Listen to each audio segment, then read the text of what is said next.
ఉప ముఖ్యమంత్రి ప్రజలందరూ టీవీల దగ్గర చూస్తున్నారు. పవన్ కళ్యాణ్ గారు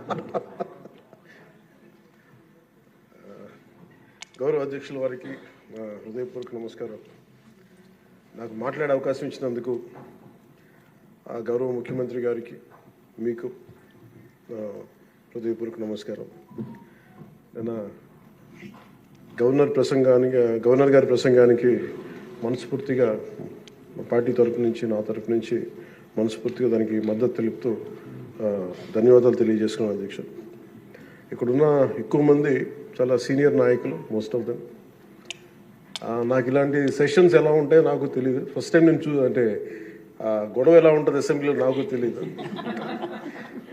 నాకు చాలా ఆశ్చర్యం కలిగింది ఏంటంటే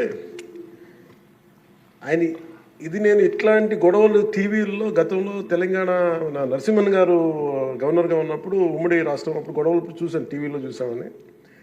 అట్లీస్ట్ దానికి ఒక కారణం ఉండిందో ఇంకో 100 విభేదించే పరిస్థితులు ఉన్నాయి. ఇక్కడ విభేదించడానికి ఏముందో నాకు తెలియలేదు.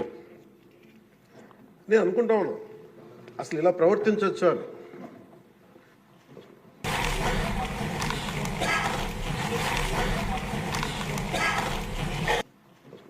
ఇలా ప్రవర్తించచ్చా, ఇలా చేయొచ్చా అంటే ఇది లీడ్ బై ఎగ్జాంపుల్ కదా. రాష్ట్రానికి ప్రథమ పౌరులైన గవర్నర్ గారు ఇలా ఈ స్థాయిలో ఉండి ఆయన మర్యాదపూర్వకంగా వచ్చి మన బడ్జెట్ మన రాష్ట్ర విధానాలని ఆయన ప్రవేశపెట్టి మాట్లాడుతూ ఉంటే గౌరవించే విధానం ఇదేనా అని అనిపించింది. సో నేను మనోహర్ గారితో మాట్లాడుతాను, మా సహచరులను మంత్రి మన సివిల్ సప్లైస్ మినిస్టర్ గారితో. నా రూల్ బుక్ మేము ఇద్దరు మాట్లాడుకుంటే rules of procedure and conduct of business in Andhra Pradesh legislative assembly ఏంటి సార్ ఇలాగే మాట్లాడేస్తారంటే దాంట్లో చూపించాను. చాప్టర్ 5లో when the house assembles under article 175 176 of the constitution, every member shall maintain the dignity and solemnity of the occasion before, during or after the governor's address and shall not obstruct or interrupt the address in any manner. Maintenance of dignity and solidity at governors address అనేది చాలా స్పష్టంగా ఈ rule బుక్లో ఉంటే మనమే రూల్స్ని implement చేయాల్సిన వాళ్ళం. వారికి సంఖ్యాబలం ఉందా లేదా పక్కన పెడితే every member of this house has a responsibility to follow the rules. మనమే కనుక ఆ రూల్స్ని బ్రేక్ చేస్తే ఇంక మన ప్రజలకి కానీ చూసే వాళ్ళకి ఏం చెప్తాం. నాకు చాలా కాలం క్రితం నేను అప్పుడప్పుడు మనోహర్ గారిని అడుగుతూ ఉంటాను, సార్ అసెంబ్లీలో ఇక్కడ ఏమి గొడవలు జరిగినా ఎందుకు కేసులు పడవని. ఇక్కడ ఏమి మీకు కొట్టుకో, ఇది నేను నాకు చాలా కామన్ మ్యాన్ ఒక ఇష్యూ, ఒక ఇంక్విజిటివ్నెస్. అండ్ నాకు పార్లమెంట్లో గొడవ జరిగినప్పుడు ఏమి ఏంటి ఇబ్బంది పెట్టేస్తారు ఏంటంటే ఇక్కడ అవేమి ఉండవు, ఇక్కడ ఇట్స్ ఫ్రీ ఫర్ ఆల్ అన్నట్టుగా మాట్లాడితే then we have more responsibility. మన మీద రూల్స్ పెట్టలేదు అంటే ఏం కేసులు పెట్టమండి. ఇదే కనుక నిన్న వాళ్ళు చేసిన గొడవే కనుక గవర్నర్ గారి మీద ఆయన సుప్రీంకోర్టు జస్టిస్గా ఉన్నప్పుడు ధైర్యం చేయగలరా, కళ్ళల్లో చూడగలరా?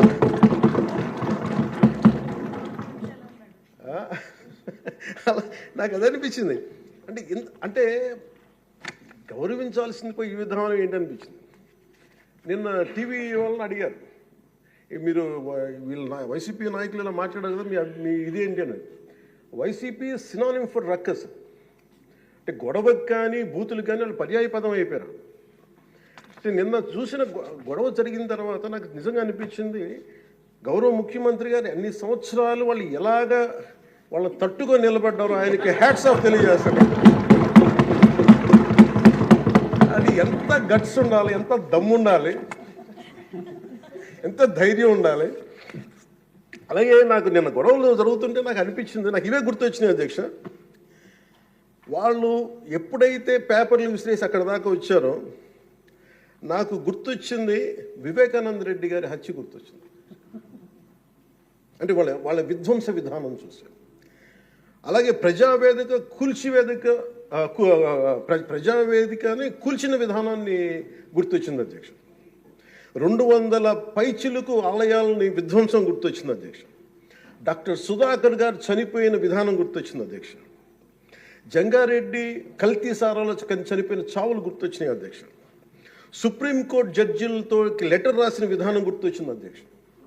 వాళ్ళు చేసిన గొడవకి మన హైకోర్టు, ఆంధ్రప్రదేశ్ హైకోర్టు జడ్జెస్ని సోషల్ మీడియాలో బూతులు తిట్టిన విధానం గుర్తొచ్చింది అధ్యక్ష. సోషల్ మీడియా అబ్యూస్ గుర్తొచ్చింది అధ్యక్ష. పత్రికాధిపతులపై దాడులు గుర్తొచ్చినాయి అధ్యక్ష. రివర్స్ టెండరింగ్ గుర్తొచ్చింది అధ్యక్ష. పాలసీ టెర్రరిజం గుర్తొచ్చింది అధ్యక్ష. స్వయాన మీ మీద జరిగిన టార్చరు, దాడులు, ఇబ్బంది పెట్టిన విధానం గుర్తొచ్చింది అధ్యక్ష. మడ అడవుల విధ్వంసం గుర్తొచ్చింది అధ్యక్ష. చంద్రబాబు గారిని 53 రోజులు జైల్లో పెట్టి ఇబ్బంది పెట్టిన విధానం గుర్తొచ్చింది అధ్యక్ష. అమరావతి రైతుల్ని దారుణంగా రక్తాలు ఇచ్చేలా కొట్టి కేసులు పెట్టింది గుర్తొచ్చింది అధ్యక్ష. తిరుపతి కల్తీ లడ్డులు గుర్తొచ్చినాయి అధ్యక్ష. అబ్యూజ్ ఆన్ విమెన్ గుర్తొచ్చింది అధ్యక్ష. మన కళ్ళ ముందు వీళ్ళు విధ్వంసం తెలియజేస్తూ ఉన్నారు. వీళ్ళు ఈ స్థాయిలో ఇక్కడ ప్రవర్తిస్తే దానికి సంబంధించి బయట ఇట్లాంటి గొడవలు జరుగుతాయి అధ్యక్ష.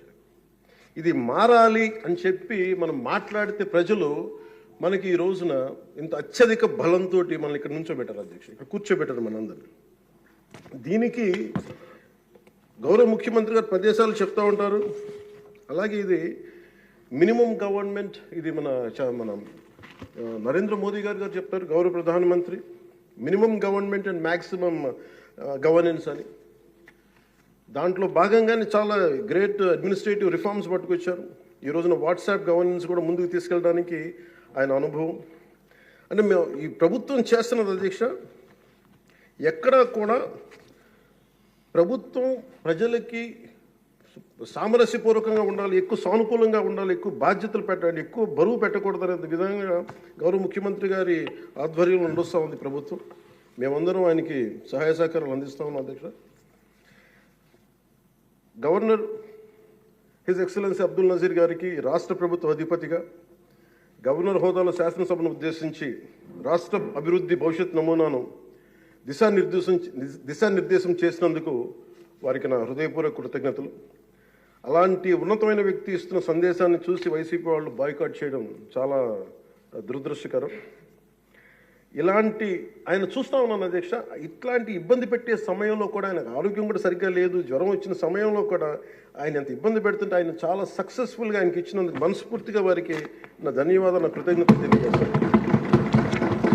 చట్టసభలు, దేవాలయాలు లాంటివి రాజ్యాంగాన్ని పరిరక్షించేందుకు 5 కోట్ల ఆంధ్రప్రదేశ్ రాష్ట్ర ప్రజల భవిష్యత్తుని నిర్ణయించే వేదిక ఇది. అలాంటి సభను హుందాగా నడిపించాలని కూటమి ప్రభుత్వం అధికారులకు వచ్చిన రోజు నుంచి తరచుగా చెప్తూ గౌరవ ముఖ్యమంత్రి గారు పదే మా అందరికీ దిశానిర్దేశం చేస్తూ ఉంటారు. గతంలో కూడా మొదటి రోజు కూడా వారికి ఎట్లా రావాలి పెడితే లేదు మనం ఇబ్బంది పెట్టొద్దు, వాళ్ళకి 11 సీట్లు వచ్చినా కానీ పాపం వారికి ఇవ్వాల్సిన గౌరవం వాళ్ళకి ఇద్దామని చెప్పి ఏ రోజు కూడా ఇబ్బంది పెట్టి గబుక్కుని ఒక మాట అంటుంటే గౌరవ సభ్యులు కొంతమంది ఇక్కడి నుంచి అలా చెయ్యొద్దు, అలా మాట్లాడకండి అని అందరినీ చాలా సున్నితంగా మందలించారు ఆయన. ఇట్లాంటి ఉన్నప్పుడు వాళ్ళు ప్రవర్తించే విధానం చాలా బాధ అనిపించింది. మేమందరం 164 మంది సభ్యులు చాలా బాధ్యతగా వ్యవహరిస్తున్నాం అధ్యక్ష. భవిష్యత్తులో కూడా రాజ్యాంగ పరిరక్షణ, రాష్ట్ర ప్రజల సంక్షేమం, రాష్ట్ర సమగ్ర అభివృద్ధి ధ్యేయంగా వ్యవహరిస్తామని సందర్భంగా గవర్నర్ గారికి శాసనసభ వేదికగా తెలియజేస్తాం. నిన్న సభలో గందరగోళం సృష్టించి సభ నుండి వెళ్ళిపోయిన 11 మంది ఎమ్మెల్యేల పార్టీకి సంబంధించిన ఎమ్మెల్సీ ప్రవర్తనని ఖండిస్తూ ఇందులో ఆ తప్పు లేనప్పటికీ కూడా గవర్నర్ గారికి ప్రభుత్వం తరఫున క్షమాపణలు తెలియజేస్తాను అధ్యక్ష.